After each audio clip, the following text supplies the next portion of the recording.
Paz do Senhor, irmãos. Amém. Abra sua Bíblia em Romanos, capítulo 14. Vamos estar meditando num texto bastante prático na igreja de Roma, a qual Paulo escreveu, mas também em nossos dias. Capítulo 14.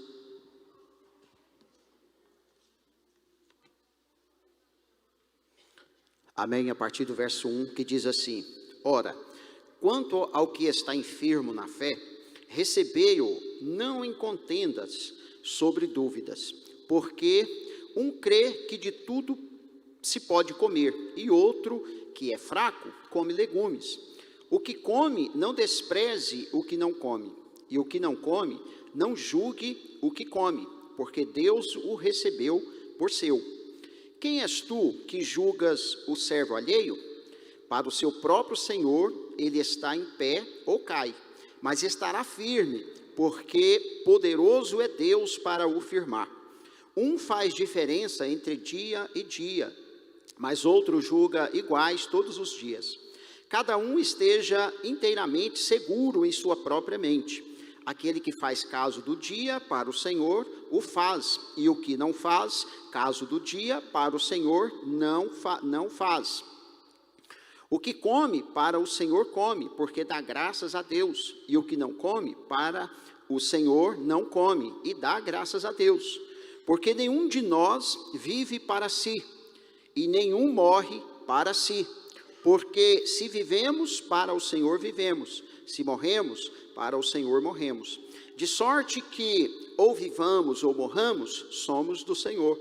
Porque foi para isso que morreu Cristo, e ressurgiu, e tornou a viver, para ser Senhor tanto dos mortos como dos vivos. Mas tu, por que julgas teu irmão? Ou tu, também, por que desprezas teu irmão? Pois todos havemos de comparecer ante o tribunal de Cristo. Até aqui, versículo 10. Amém. Esta carta que Paulo escreve aos romanos, o contexto ali da igreja de Roma, uma igreja que tinha judeu e que tinha gentil. E as controvérsias, as diferenças naquele tempo, né, eram muito grandes, porque sabemos que o povo judeu, eles já vinham, né, de uma tradição mais próxima de Deus, já tinham os seus conceitos de reverência a Deus, de como servir a Deus. Nós sabemos, até mesmo pelo Antigo Testamento, como os judeus tinham muitas práticas, né, muitos rituais, muitas formas de poder servir a Deus, claro que com o intuito de agradar a Deus, até mesmo, em alguns casos, tentando interpretar o próprio texto do Antigo Testamento, principalmente o Pentateuco, né? Principalmente ali Levíticos, onde trata muitas das cerimônias de como deveriam se comportar diante de Deus. Mas agora, os gentios também adentram a igreja. E os gentios, tanto de Roma, de Corinto, de várias localidades, eles não tinham essas práticas, eles não conheciam, né? A maioria deles vinham de contexto totalmente cheio de tantos deuses, de práticas totalmente estranhas. A Bíblia é até mesmo proibidas, né? Proibidas pela palavra do Senhor. E agora eles se convertem. Tanto o judeu se torna cristão e também o gentio se torna cristão. E convivendo agora na mesma comunidade.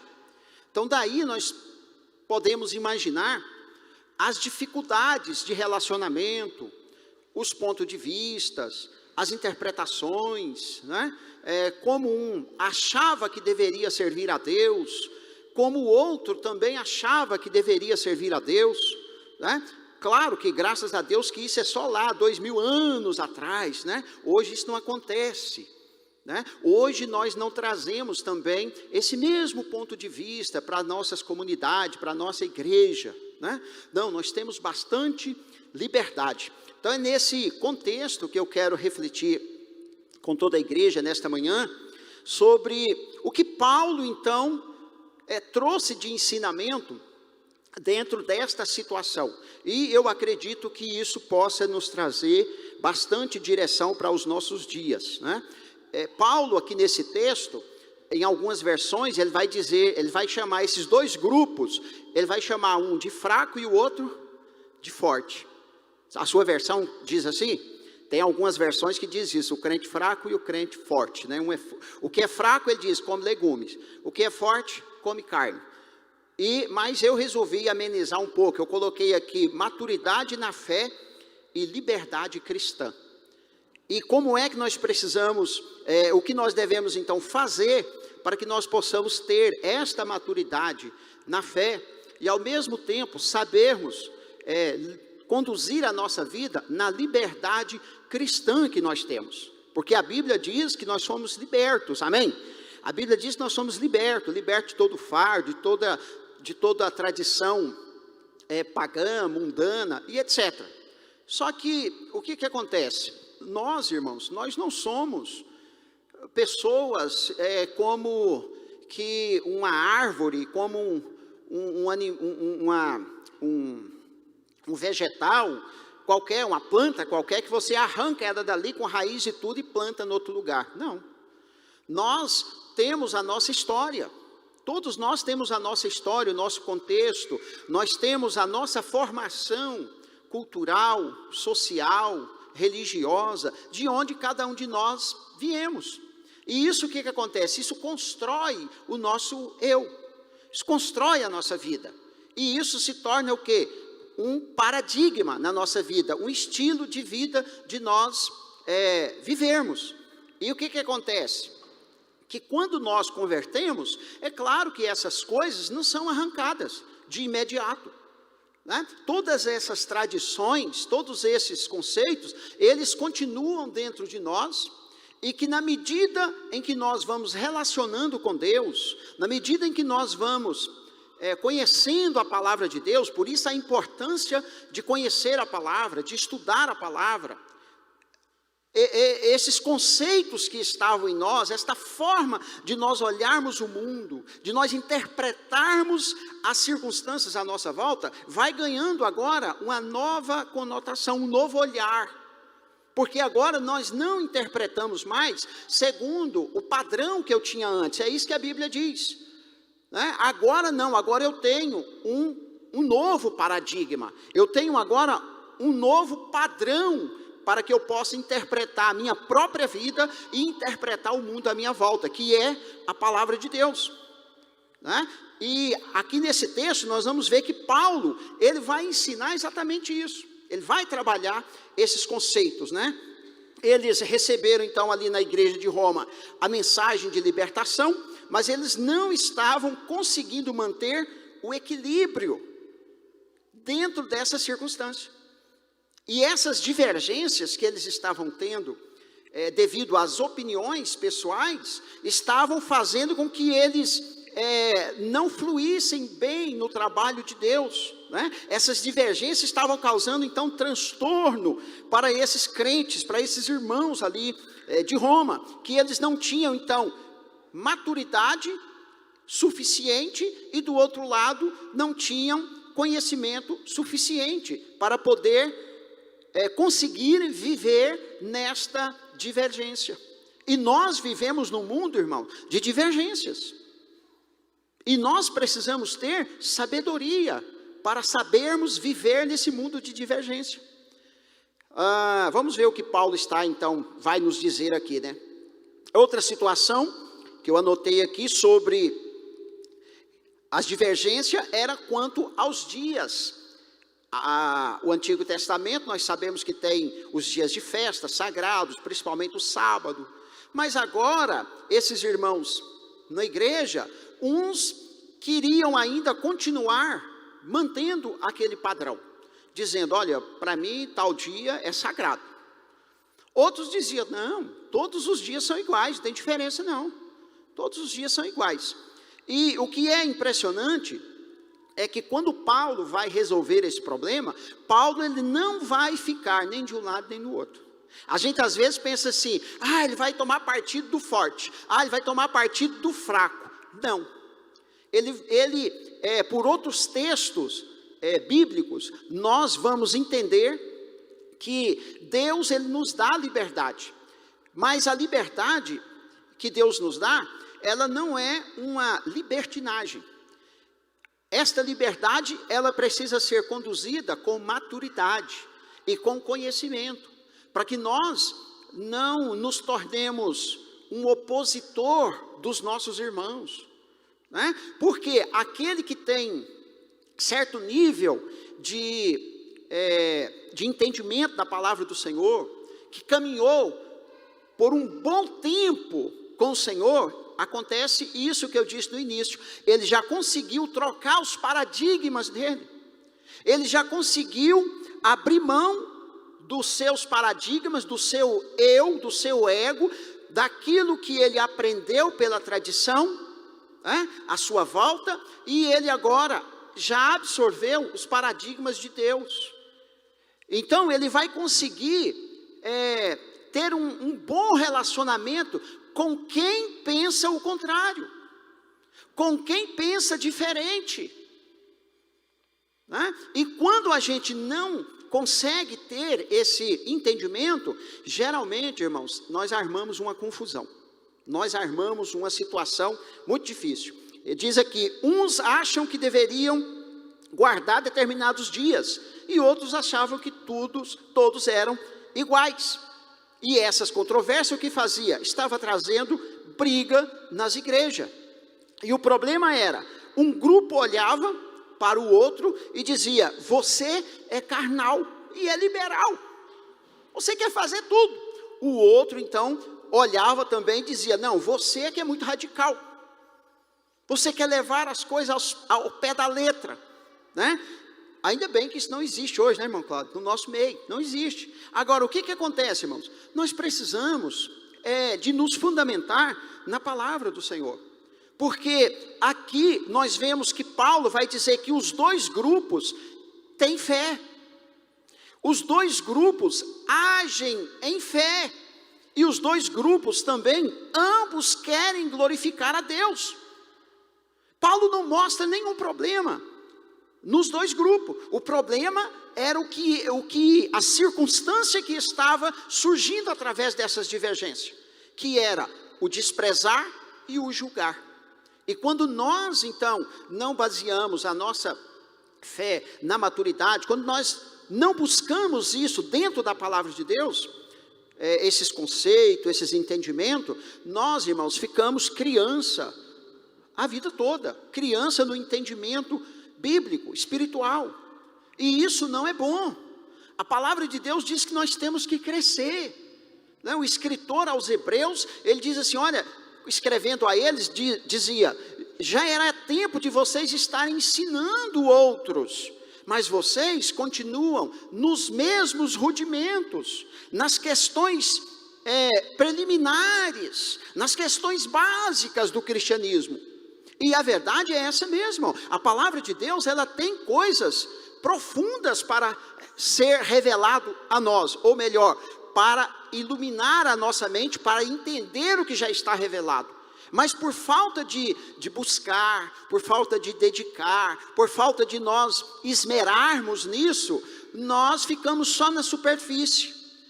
E aí é o que vai acontecer, que vai causar problema, poderá causar problema, principalmente se a pessoa tiver já um temperamento brigão, um temperamento daquele que bota a sua opinião e é assim e acabou. Mas vamos analisar o que Paulo diz. No versículo 1, Paulo diz assim, ora, quanto ao que está enfermo na fé, recebei-o, não em contendas sobre dúvidas. A primeira palavra que Paulo vai dizer, que quem pratica essas coisas, né, essas divergências, ele vai dizer que está enfermo na fé.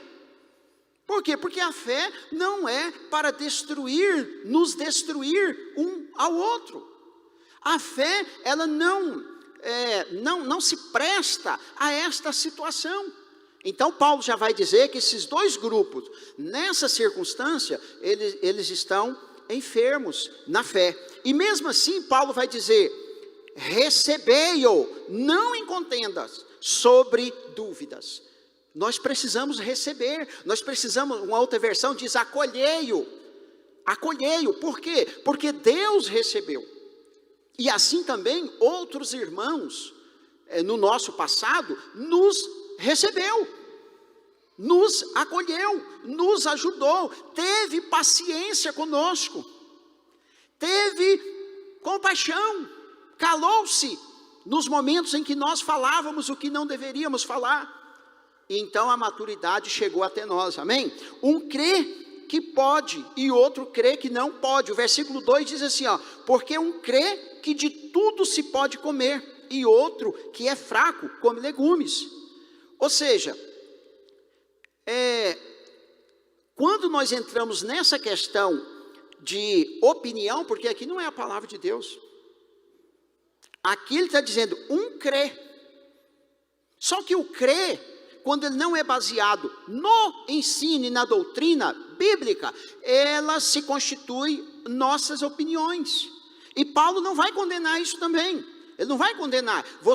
Nós temos a liberdade de termos um estilo de vida espiritual para agradar a Deus, para servir a Deus. Isso não é proibido, a Bíblia não proíbe isso, né?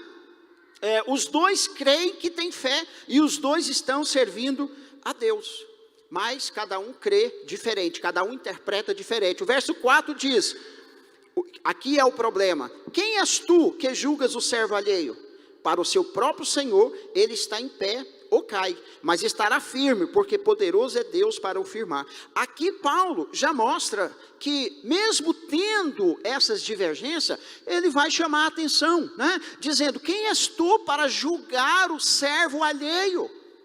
Por quê? Porque se ele cai ou fica de pé, é Deus quem firma ele. Não são as minhas opiniões, não são as opiniões de outras pessoas. Mas se uma pessoa cai ou fica de pé, Paulo está dizendo: Deus é que é poderoso para firmá-lo. Mas as nossas opiniões, nós não devemos usar as nossas opiniões para julgar o irmão. O verso 5 ele diz: um faz diferença entre dia, mas outro julga iguais. Todos os dias, cada um esteja inteiramente seguro em sua própria mente. Isso também é muito interessante. Se você tem certeza, ele diz, você tem que estar seguro. Você está fazendo algo que agrada a Deus. E aqui nós não estamos falando, irmãos, daquela divergência de Gálatas. Não, Gálatas é outra coisa. Aqui é uma divergência entre cristãos.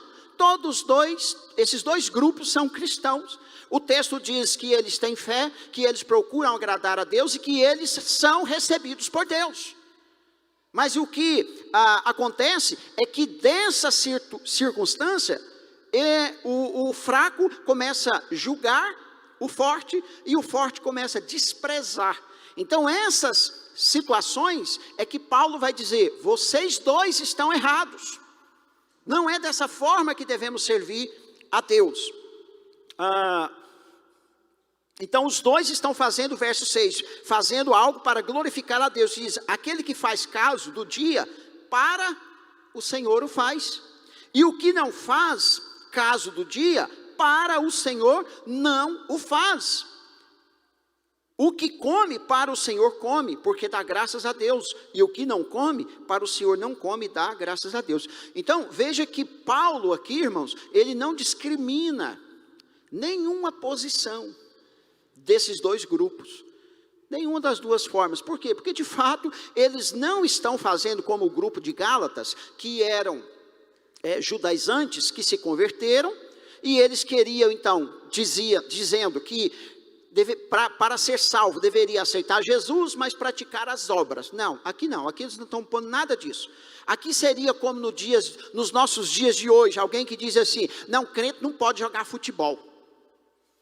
Aí o outro diz assim, eu acho que pode, não vejo problema nenhum. O outro diz assim, não, crente não pode assistir televisão, televisão é coisa do diabo. Aí o outro fala assim, eu não vejo problema nisso, de assistir televisão, eu tenho minha televisão, eu não assisto o diabo lá. Então, é nesses termos que eles estão discutindo. Claro que aqui eu coloquei nos nossos dias, né? Mas você pode pensar também sobre várias situações no nosso contexto que nós fazemos hoje e que nós não encontramos esse respaldo na Bíblia. E pelo contrário, nós encontramos liberdade para o irmão, para a irmã. Ambos querem então agradar a Deus, ambos têm boa vontade. Como eu já disse, esse grupo aqui, ele é diferente do grupo de Gálatas, que em Gálatas são legalistas, né? Eles diziam, tem que ser Jesus e mais alguma coisa. Aqui eles não é essa questão. Aqui só questões de preferência mesmo, questões de gosto. E Paulo, ele está dizendo então, primeiramente, no verso 1, para receber esses irmãos, não em contenda. Já viu que às vezes a gente tem uma mania de encontrar alguém, já dizer eles, já vem o fariseu, já vem ali o irmão que pensa assim, aquele irmão gosta disso, aquele irmão lá gosta daquilo outro, e já partir para isso. Paulo está dizendo, recebei-o, não para contenda, não para debater essas questões. Por quê? Porque isso não vai chegar a lugar nenhum, irmãos, isso não vai chegar a lugar nenhum. Se a pessoa disser assim, não, eu creio em Jesus, mas eu também acredito nas imagens, aí sim, aí está errado, porque a Bíblia determina sobre isso. Mas sobre gosto, sobre outras coisas, sobre opiniões pessoais, nós temos que tomar cuidado. E qual era então o problema desses dois grupos? Um achava certas coisas impuras, e o outro achava puras, e eles estavam então divergindo no modo de como servir ou de como agradar a Deus. Já viu que nós temos pessoas que querem servir a Deus e dizem assim, eu não vou cortar o meu cabelo, porque eu acho que, mulher, né, não cortar o cabelo agrada a Deus, amém. Outras dizem assim, não, eu vou cortar o cabelo, e eu acho que isso eu não estou desonrando a Deus, eu não estou fazendo nada demais. Ok, agora pensa essas duas pessoas conversando, vão se entender? Não vão, mas o que Paulo vai dizer? Não julgue e nem condene. Por quê? Porque cada um vai prestar conta a Deus, não é um ao outro. Nós não somos juízes uns dos outros, nós não podemos julgar, que é o que o Paulo diz aqui para nós, né? O versículo 14 diz, eu sei e estou persuadido no Senhor Jesus, de que nenhuma coisa é de si mesma impura, salvo para aquele que assim a considera, para esse é impuro. Então Paulo vai refletindo no capítulo todo, dizendo, olha, essas coisas não são impuras, a não ser se você considera que seja. Então, se você considera que seja, então obedeça a sua opinião, siga aquilo que provém da sua fé. Amém? O que Paulo então nos mostra é que nós temos que ter certa liberdade para servir a Deus naquilo que a própria palavra de Deus não reprova. E qual era então o erro que eles tinham? O erro aqui era por falta de maturidade e por falta de conhecimento da palavra. Os judeus, Paulo não vai dizer que está certo, e nem vai dizer que os outros estavam errados. Mas se nós consultarmos outros textos bíblicos, nós vamos perceber que eles estavam certos. Veja bem, 1 Coríntios capítulo 8, verso 6 a 8 diz assim, todavia, para nós há um só Deus, o Pai de quem são todas as coisas, e para quem existimos, e um só Senhor, Jesus Cristo, pelo qual são todas as coisas, e nós também por Ele. Entretanto, não há esse conhecimento em todos, porque alguns, por efeito da familiaridade até agora com os ídolos, ainda comem dessas coisas como a eles sacrificadas. E a consciência destes, por ser fraca, vem a contaminar-se. Não é a comida que nos contaminará a Deus, que nos recomendará a Deus, pois nada perderemos se não comermos, e nada ganharemos se comermos. 1 Coríntios ainda capítulo 10, verso 25 e 26 diz, Comam de tudo o que se vende no mercado, sem questionamento algum, por motivo de consciência, porque do Senhor é a terra e a sua plenitude. Amém? O que nós vemos aqui? Casos de meras opiniões, irmãos, não façam disso um cavalo de batalha. Não faça. A pessoa, por causa de uma interpretação de opinião, a pessoa perde a amizade com outro irmão, perde a comunhão, diverge no meio da igreja, fazem aquelas coisas terríveis, né? Então, o que Paulo está dizendo, isso sim é errado. Não é errado cada um ter a sua opinião naquilo que é permitido, na liberdade de servir a Deus que nós temos. Mas quando nós usamos esta liberdade para poder afrontar outros irmãos, ou para poder julgar outros irmãos, aí está o problema. E para caminhar para a conclusão, o julgamento de Paulo, o verso 3, o que come, não despreze o que não come. E o que não come, não julgue o que come, porque Deus o recebeu por seu. Posso ouvir um amém? Aleluias! Deus recebeu por seu. Então por que eu vou julgar? Se é Deus quem salva, é Deus que liberta, é Deus que chama, é Deus que faz. Nós, irmãos, não fomos chamados para ser juízes, não é? Há um nível de espiritualidade que nós precisamos alcançar, mas não alcançamos ainda. Então, por falta desse nível de espiritualidade, nós julgamos, mas é errado. Nós julgamos as questões de opinião, né? Um grupo julga o outro, e o outro despreza, e ambos estão errados. E geralmente nós gostamos, né, de procurar também apoio naquilo que nós estamos fazendo. E ainda, porque o Senhor o acolheu, capítulo 14, verso 3, ou seja, se foi Deus quem acolheu, quem sou eu para dizer que não? Quem sou eu para dizer, você não vai para o céu, você não é salvo, quem sou eu para dizer isso, né? Porque, o versículo 10 diz, porque há um só juiz, e esse juiz, o que acontece? Não sou eu e nem é você. Paulo está dizendo, há um só juiz. A palavra de Deus diz que todos nós compareceremos ante o tribunal de Cristo e vamos prestar contas de tudo que nós fizemos na liberdade que Ele nos deu. Mas o que acontece? Eu não sou esse juiz, não sou eu que estará sentado naquele trono para julgar, e também não é você. Então, podemos concluir que é uma perda de tempo nós julgarmos ou desprezarmos os irmãos. Deixe que cada um vai prestar conta a Deus. Amém, irmãos? Aleluias. Aí diz ainda o verso 4, porque Deus é poderoso para suster, capítulo 14, verso 4, e esse termo suster, significa ficar de pé diante do tribunal. Naquele tempo, a linguagem figurada aqui, era que no tribunal, somente o representante, o advogado no caso, ficaria de pé diante do magistrado, representando o seu cliente. E aqui Paulo está dizendo que, porque Deus é poderoso para suster, para colocar de pé essa pessoa que nós achamos que é fraca, Deus é poderoso para pôr ela de pé diante do tribunal, porque é Ele quem vai julgar, é Ele quem vai analisar a nossa vida, amém? O verso 19 diz assim ainda, pois seguimos as coisas da paz e também as da edificação de uns para com os outros. É a recomendação de Paulo. Nós precisamos seguir as coisas da paz e da edificação uns dos outros. Outro texto, Paulo diz, aquilo que há edificação, que há graça, que há bem, nessas coisas pensai, andai, praticai. Mas qualquer outra coisa, nós devemos então abandonar.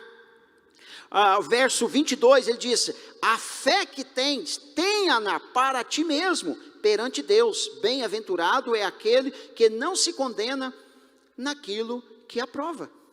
Que coisa mais boa, irmãos, você tem fé desta forma para servir a Deus, levantar de madrugada, ou ir para o monte, fazer isso, Paulo está dizendo, tenha-na para ti mesmo. Sabe qual que é o problema nosso, às vezes, pastor Amado? É que nós queremos colocar a nossa fé goela abaixo nos outros.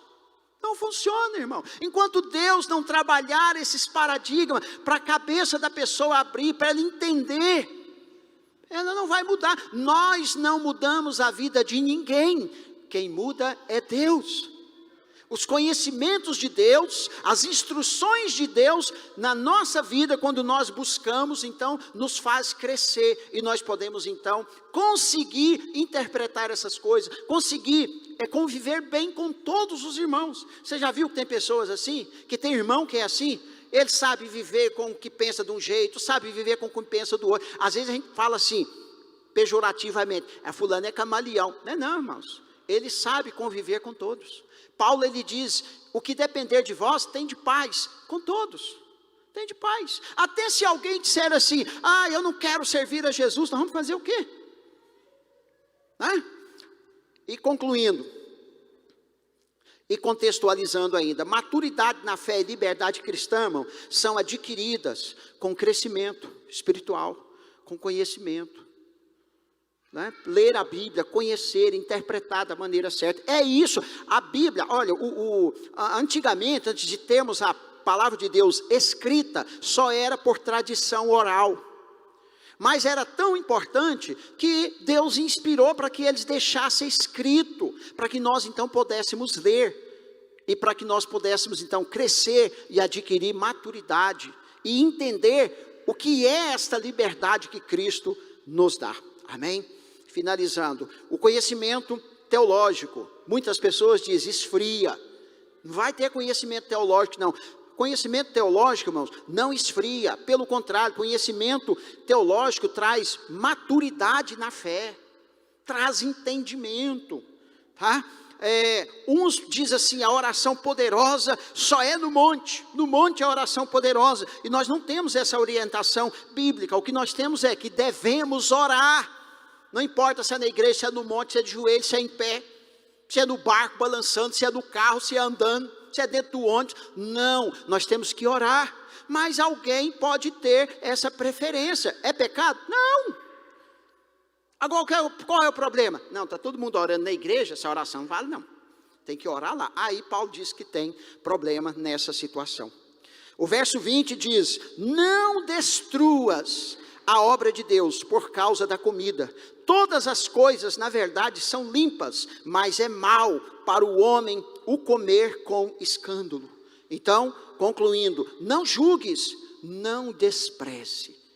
Esse é o conselho de Deus. Não destrua o teu irmão, aquele em quem Deus enviou seu filho para salvar, por causa de questões tão pequenas, por causa de questões diminutas. Não destruas a obra de Deus por causa da comida, e nem por causa de nenhuma outra coisa. E o que você fizer, faça tendo fé no que você está fazendo, amém? E assim então, nós não vamos nem julgar e nem desprezar a ninguém. Deus abençoe, pastor Sérgio.